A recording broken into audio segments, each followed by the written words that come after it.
Salut les amis, bon c'est parti, nouvelle vidéo sur un sujet qui m'a été demandé plusieurs fois, donc j'ai pas eu le temps de le traiter tout de suite, c'est pour ça que là j'ai un peu plus de temps, on va le traiter ensemble. C'est tout simplement quelle est la différence entre des wool pads, donc les pads en laine, des pads microfibre et des pads en mousse. Il existe plusieurs types de pads. Alors, comme je te l'ai dit, les pads en laine, d'accord? Donc, on a souvent des pads en laine, c'est assez long, d'accord? De toute façon, on le voit rien à l'œil, à quoi ça ressemble. Donc, il y a des pads comme ça que j'adore énormément. Ceux-là, je travaille beaucoup avec ça.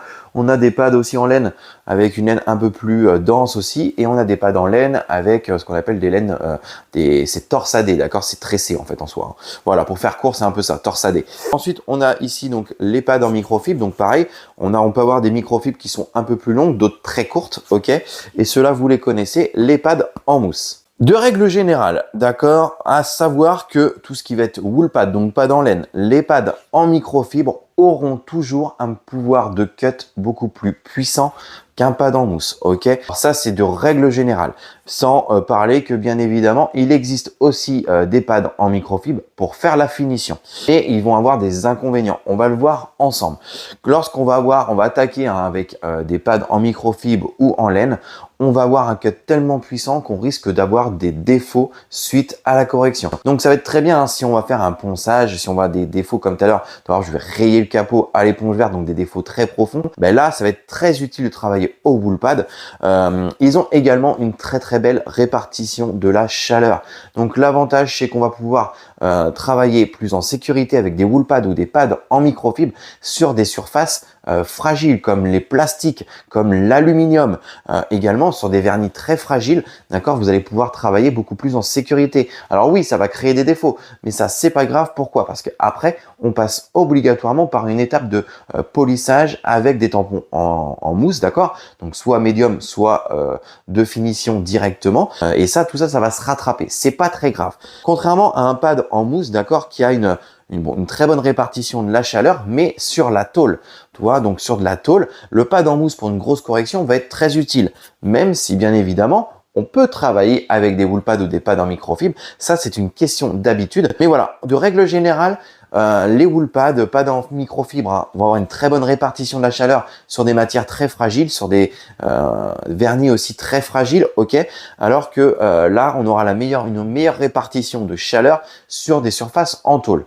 En termes de cut, je le rappelle, on aura quand même un meilleur cut avec des wool pads ou des pads en microfibre. Maintenant, l'inconvénient de ces pads.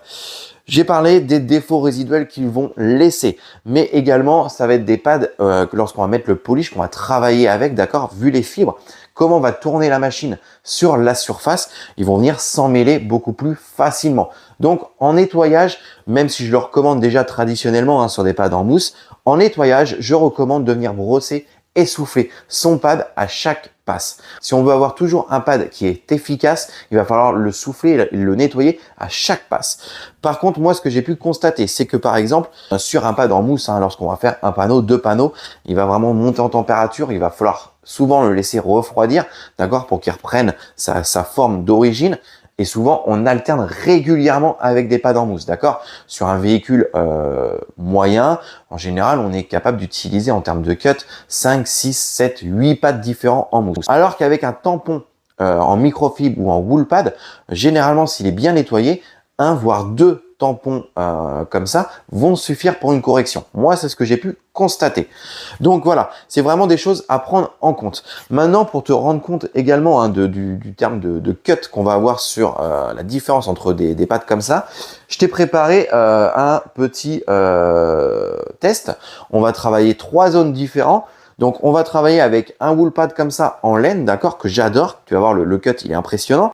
Et on va tester ici en plus le microfibre hybride pad de chez FX Protect, donc qui est un heavy cut. Donc, pourquoi hybride pad?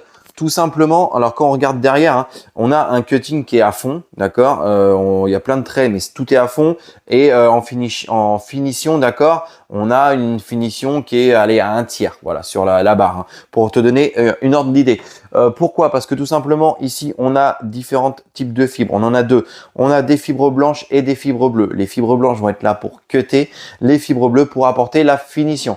Donc on va voir, parce que je le connais pas du tout, on va voir ce que ça dit. Mais sur le papier en tout cas, on est censé avoir une très belle force de coupe avec une finition qui est vraiment hyper sympa. Sachant que pour cette vidéo, pour cette démo, je vais utiliser le polish, le S2 Black de chez Scholl Concept. Donc pour ceux qui l'ont déjà utilisé et qui le connaissent, on sait très bien qu'on a un très bon pouvoir de cut et qu'on a également directement une très belle finition. Je vais faire la démo sur le capot test qui est un noir métallisé. Donc forcément peut-être que tout ce que je vous parlais en début de vidéo sur les défauts résiduels comme des queues de cochon, etc. que créent les pads microfibre et les wool pads vont pas énormément se voir. Voilà. Allez, c'est parti, on attaque la démo. Let's go.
Donc là les amis, on était au wool pad en laine. Donc comme on peut le voir, alors à la caméra franchement, et en plus je pense que le vernis est de bonne qualité ici, parce que j'ai pas créé de défauts, style queue de cochon, etc. Mais en tout cas ce qu'on peut voir, c'est qu'au wool pad, on a une correction, et pourtant j'ai pas fait semblant, vous l'avez vu en image, on a une correction qui est juste excellente. Avec le pad microfibre, eh ben pareil, franchement on n'a plus un défaut, voilà. En une passe, c'est fini, on n'en parle plus. Je peux pas... Alors, il y a une ou deux petites queues de cochon que je viens de voir là. Donc, peut-être que sur l'autre, au wool pad en laine, c'était pareil. Il faudra vraiment venir bien contrôler, d'accord? Mais en tout cas, la finition, elle est parfaite. Pareil.